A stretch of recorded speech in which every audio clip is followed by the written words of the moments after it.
তোমরা আমার পক্ষ থেকে একটি আয়াত হলেও পৌঁছে দাও। মহানবী সাল্লাল্লাহু আলাইহি সাল্লাম আউযু বিল্লাহি মিনাশ শাইতানির রাজিম বিসমিল্লাহির রহমানির রহিম। এখন দেখবেন কোরআন ও হাদিসের আলোকে ইসলামী আলোচনা।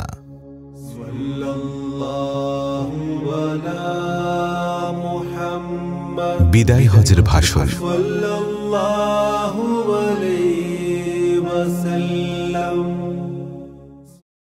দাওয়াত ও তাবলীগের কাজ সম্পূর্ণ হল এবং আল্লাহর সার্বভৌমত্বের স্বীকৃতি, আল্লাহ ছাড়া অন্য কারো সার্বভৌমত্বে অস্বীকৃতি এবং মুহাম্মদ সাল্লাল্লাহু আলাইহি সাল্লামের পয়গম্বরের ভিত্তির উপর এক নতুন সমাজ কাঠামো প্রতিষ্ঠিত হল।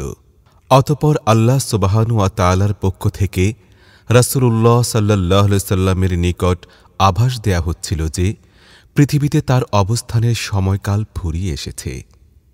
এ প্রেক্ষিতে রাসূলুল্লাহ সাল্লাল্লাহু আলাইহি সাল্লাম মুআয বিন জাবাল রাদিয়াল্লাহু তাআলা আনহুকে ইয়ামানের গভর্নর নিযুক্ত করে প্রেরণ করেন ১০ম হিজরি সনে।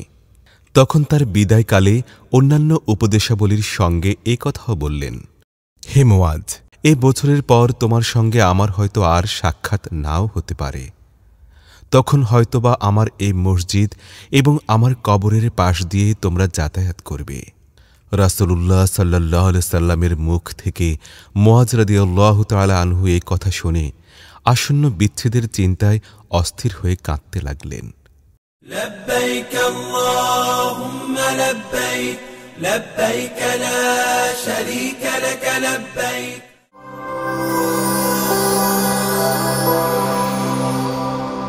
অষ্টম হিজরির রমজান মাসে মক্কা বিজয় হয় এবং নবীজি সাল্লাল্লাহু আলাইহি সাল্লাম উমরা সম্পাদন করেন।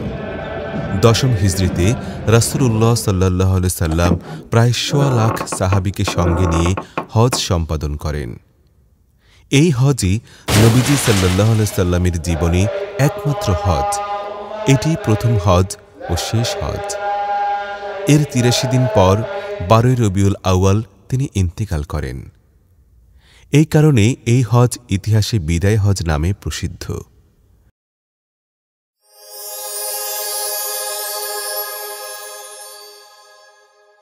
বিদায় হজে প্রিয় নবীজি সাল্লাল্লাহু আলাইহি সাল্লামের সাথে উপস্থিত সাহাবীদের উদ্দেশ্যে যে ভাষণ দিয়েছিলেন তা বিদায় হজের ভাষণ নামে পরিচিত।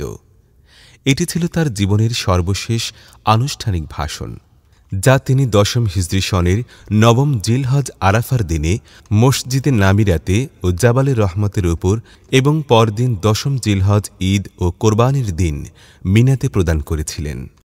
সহিহ মুসলিমের বর্ণনায় নবীজি সাল্লাল্লাহু আলাইহি সাল্লাম তার ভাষণে বলেন,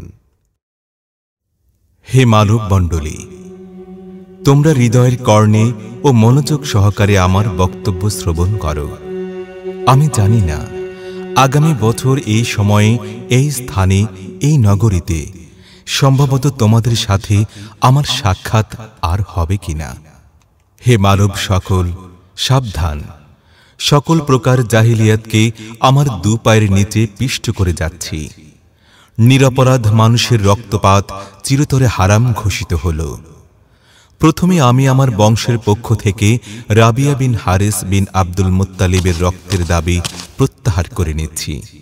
সে বনি লাইস গোত্রে দুধ পান করেছে, হুজাইল তাকে হত্যা করেছে। জীবনের প্রতিটি ক্ষেত্র থেকে সুদকে চিরদিনের জন্য হারাম ও নিষিদ্ধ ঘোষণা করা হল।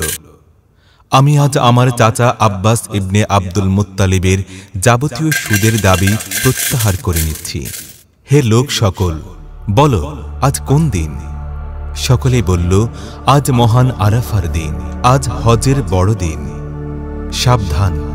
তোমাদের একের জন্য অপরের রক্ত, তার মাল সম্পদ, তার ইজ্জত সম্মান আজকের দিনের মতো, এই হারাম মাসের মতো, এই সম্মানিত নগরীর মতো পবিত্র আমানত।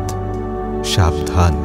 মানুষের আমানত প্রকৃত মালিকের নিকট পৌঁছে দেবে। হে মানব সকল, নিশ্চয়ই তোমাদের সৃষ্টিকর্তা আল্লাহ একজন। তোমাদের সকলের পিতা হযরত আদম। আরবের উপর অনারবের এবং অনারবের উপর অনারবের কোনো শ্রেষ্ঠত্ব নেই। সাদার উপর কালোর আর কালোর উপর সাদার কোনো মর্যাদা নেই। তাকওয়াই শুধু পার্থক্য নির্ণয় করবে। হে লোক সকল, পুরুষদেরকে নারী জাতির উপর নেতৃত্বের মর্যাদা দেয়া হয়েছে, তবে নারীদের বিষয়ে তোমরা আল্লাহ তাআলাকে ভয় করো। নারীদের উপর যেমন পুরুষদের অধিকার রয়েছে, তেমনি পুরুষদের উপর রয়েছে নারীদের অধিকার। তোমরা তাদেরকে আল্লাহর জমিনে গ্রহণ করেছ। তাদের উপর তোমাদের অধিকার হচ্ছে নারীরা স্বামী গৃহে ও তার সতীত্বের মধ্যে অন্য কাউকেও শরিক করবে না। যদি কোনো নারী এই ব্যাপারে সীমা লঙ্ঘন করে, তবে স্বামীদেরকে এই ক্ষমতা দেয়া হচ্ছে যে তারা স্ত্রীদের থেকে বিছানা আলাদা করবে ও দৈহিক শাস্তি দেবে, তবে তাদের চেহারায় আঘাত করবে না।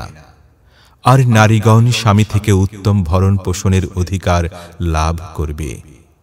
তোমরা তাদেরকে উপদেশ দেবে ও তাদের সাথে সুন্দর আচরণ করবে। হে উপস্থিতি, মুমিনেরা পরস্পর ভাই, আর তারা সকলে মিলে এক অখণ্ড মুসলিম ভাতৃ সমাজ। এক ভাইয়ের ধন সম্পদ তার অনুমতি ব্যতিরেকে ভক্ষণ করবে না। তোমরা একে অপরের উপর জুলুম করবে না। হে মানুষেরা, শয়তান আজ নিরাশ হয়ে পড়েছে। বড় বড় বিষয় সে তোমাদের পথভ্রষ্ট করতে সমর্থ হবে না, তবে ক্ষুদ্র ক্ষুদ্র বিষয়ে তোমরা সতর্ক থাকবে ও তার অনুসারী হবে না। তোমরা আল্লাহর বন্দেগী করবে, দৈনিক 5 ওয়াক্ত সালাত প্রতিষ্ঠা করবে, রমজান মাসের সিয়াম পালন করবে, যাকাত আদায় করবে ও তোমাদের নেতার আদেশ মেনে চলবে, তবেই তোমরা জান্নাত লাভ করবে। সাবধান, তোমাদের গোলাম ও অধীনস্থদের বিষয়ে আল্লাহ তাআলাকে ভয় করো। তোমরা যা খাবে তাদেরকে তা খেতে দেবে, তোমরা যা পড়বে তাদেরকেও সেভাবে পড়তে দেবে। হে লোক সকল, আমি কি তোমাদের নিকট আল্লাহ তাআলার পয়গাম পৌঁছে দিয়েছি? লোকেরা বলল, হ্যাঁ। তিনি বললেন, আমার বিষয় তোমাদের জিজ্ঞাসা করা হবে, সেদিন তোমরা কি সাক্ষ্য দেবে? সকলে এক বাক্যে বললেন, আমরা সাক্ষ্য দিচ্ছি যে আপনি আমাদের নিকট রিসালাতের পয়গাম পৌঁছে দিয়েছেন, উম্মতকে সকল বিষয়ে উপদেশ দিয়েছেন, সমস্ত গোমরাহির আবরণ ছিন্ন করে দিয়েছেন এবং ওহির আমানত পরিপূর্ণভাবে পৌঁছে দেওয়ার দায়িত্ব পালন করেছেন। অতঃপর রাসূলুল্লাহ সাল্লাল্লাহু আলাইহি সাল্লাম নিজ শাহাদাত অঙ্গুলি আকাশ পানে তুলে 3 বার বললেন, হে আল্লাহ তাআলা, আপনি সাক্ষী থাকুন, আপনি সাক্ষী থাকুন, আপনি সাক্ষী থাকুন। হে মানুষেরা, আল্লাহ তাআলা তোমাদের সম্পদের মিরাস নির্দিষ্টভাবে বন্টন করে দিয়েছেন, তার থেকে কম বেশি করবে না। সাবধান, সম্পদের 3 ভাগের 1 অংশের চেয়ে অতিরিক্ত কোনো ওসিয়ত বৈধ নয়। সন্তান যার বিছানায় জন্মগ্রহণ করবে সে তারই হবে। ব্যভিচারের শাস্তি হচ্ছে প্রস্তরাঘাত, অর্থাৎ সন্তানের জন্য শর্ত হল তা বিবাহিত দম্পতির হতে হবে। ব্যভিচারীর সন্তানের অধিকার নেই। যে সন্তান আপন পিতা ব্যতীত অন্যকে পিতা এবং যে দাস নিজের মালিক ব্যতীত অন্য কাউকে মালিক বলে স্বীকার করে, তাদের উপর আল্লাহ তাআলা, ফেরেশতাকুল এবং সমগ্র মানব জাতির অভিশাপ, এবং তার কোনো ফরজ ও নফল ইবাদত কবুল হবে না। হে কুরাইশ সম্প্রদায়ের লোকেরা, তোমরা দুনিয়ার মানুষের বোঝা নিজেদের ঘাড়ে চাপিয়ে যেন কিয়ামতে আল্লাহর সাথে সাক্ষাৎ না করো, কেননা আমি আল্লাহর আযাবের মোকাবেলায় তোমাদের কোনো উপকার করতে পারবো না। তোমাদের দেখেই লোকেরা আমল করে থাকবে। মনে রেখো, সকলকে একদিন আল্লাহ তাআলার নিকট হাজির হতে হবে। সেদিন তিনি প্রতিটি কর্মের হিসাব গ্রহণ করবেন। তোমরা আমার পরে গোমরাহিতে লিপ্ত হবে না, পরস্পর হানাহানিতে মেতে উঠবে না। আমি সর্বশেষ নবী, আমার পরে আর কোনো নবী আসবে না। আমার সাথে ওহির পরিসমাপ্তি হতে যাচ্ছে। হে মানুষেরা, আমি নিঃসন্দেহে একজন মানুষ, আমাকেও আল্লাহ তাআলার ডাকে সাড়া দিয়ে চলে যেতে হবে। আমি তোমাদের জন্য 2টি বস্তু রেখে যাচ্ছি। যতদিন তোমরা এই 2টি বস্তু আঁকড়ে থাকবে, ততদিন তোমরা নিঃসন্দেহে পথভ্রষ্ট হবে না। একটি আল্লাহর কিতাব ও অপরটি রাসূলের সুন্নাহ। হে মানব মণ্ডলী, তোমরা আমির বা নেতার আনুগত্য করো এবং তার কথা শ্রবণ করো, যদিও তিনি হন হাবশী কৃতদাস। যতদিন পর্যন্ত তিনি আল্লাহর কিতাব অনুসারে তোমাদের পরিচালিত করেন ততদিন অবশ্যই তার কথা শুনবে, তার নির্দেশ মানবে ও তার প্রতি আনুগত্য করবে। আর যখন তিনি আল্লাহর কিতাবের বিপরীতে অবস্থান গ্রহণ করবে তখন থেকে তার কথাও শুনবে না এবং তার আনুগত্যও করা যাবে না। সাবধান, তোমরা দ্বীনের ব্যাপারে বাড়াবাড়ি থেকে বিরত থাকবে। জেনে রেখো, তোমাদের পূর্ববর্তীগণ এই বাড়াবাড়ির কারণেই ধ্বংস হয়ে গেছে। এই নির্দেশনাটি হচ্ছে অমুসলিমদের ক্ষেত্রে, অর্থাৎ কোনো বিধর্মীকে বাড়াবাড়ি বা জোর জবরদস্তি করে ইসলামের দীক্ষা দেয়া যাবে না। তবে একজন মুসলমানকে অবশ্যই পরিপূর্ণ ইসলামী জিন্দেগি অবলম্বন করে জীবন যাপন করতে হবে। এক্ষেত্রে সুবিধাবাদের কোনো সুযোগ নেই। আবার বললেন, আমি কি তোমাদের নিকট আল্লাহর দ্বীন পৌঁছে দিয়েছি? সকলে বলল, নিশ্চয়ই। হে উপস্থিতগণ, অনুপস্থিতদের নিকট আমার এই পয়গাম পৌঁছে দেবে। হয়তো তাদের মধ্যে কেউ এই নসিহতের উপর তোমাদের চেয়ে বেশি গুরুত্বের সাথে আমল করবে। তোমাদের উপর শান্তি বর্ষিত হোক। বিদায়।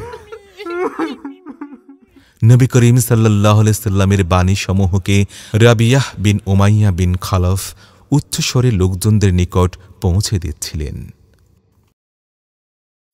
আপনারা দেখছেন ইসলামিক খুতবা, সত্যের অন্বেষণে অবিরাম।